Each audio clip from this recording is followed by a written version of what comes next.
In the darkest days of World War II, some heroes fought with tanks and rifles, but one fought with something far more unusual. This is the story of Private Jack Mercer, a man whose unique skill, honed in the slaughterhouses of Chicago, would turn him into a legend.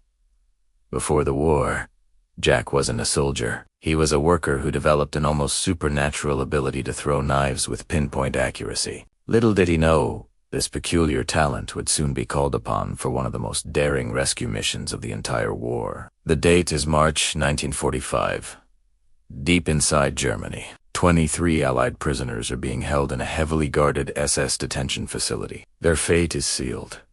Execution at dawn on March 18th. The Allied command knows they're there, but a conventional rescue is impossible. The area is crawling with enemy troops, and any gunfire would trigger an overwhelming response, dooming the prisoners and the rescuers.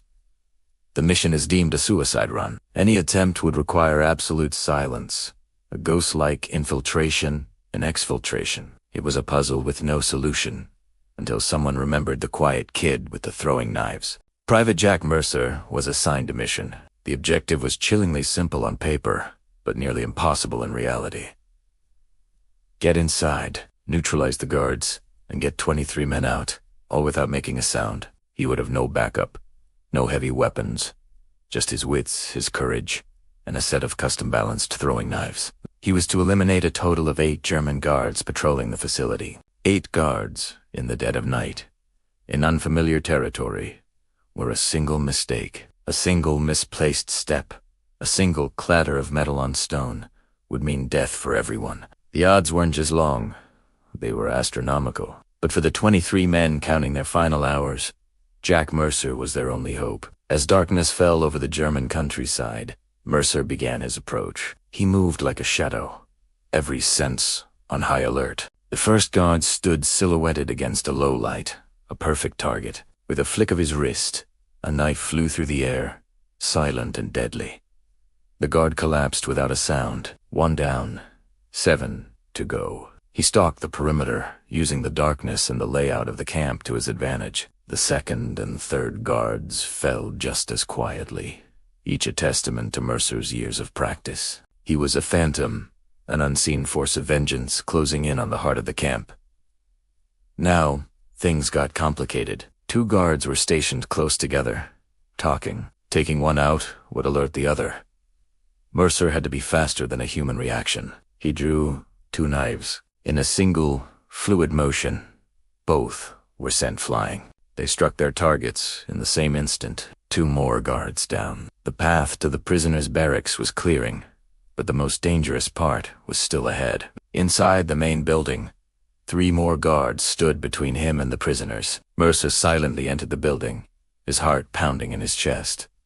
He found 1 guard near the door, an easy target. Another flick, another silent takedown. That was 6 guards, and he had used 6 knives. He had retrieved each one, but now he faced the final 2 guards, who were standing watch directly in front of the prisoner's cell. They were too close for a thrown knife to be a guaranteed silent kill, and he couldn't risk a ricochet. He had to get close. Holding his breath, he crept up behind them. In a flash of movement, he used the heavy butt of his rifle, striking 1 guard at the base of the skull, then instantly turning on the other before he could even process what happened. It was brutal, efficient, and utterly silent. The path was clear. Mercer unlocked the door, and the sight that greeted him was grim. The 23 prisoners were emaciated, weak, and barely able to stand. Some were injured, all were terrified. In a hushed voice, Mercer explained who he was and that he was getting them out. Hope, a feeling they had long since abandoned, flickered in their eyes. But their escape had just begun. Getting them out of the camp was one thing. Getting them back to Allied lines was another. The journey ahead was perilous, through miles of enemy-held territory, with men too weak to walk on their own. Organizing the group, Mercer had the stronger prisoners support the weaker ones.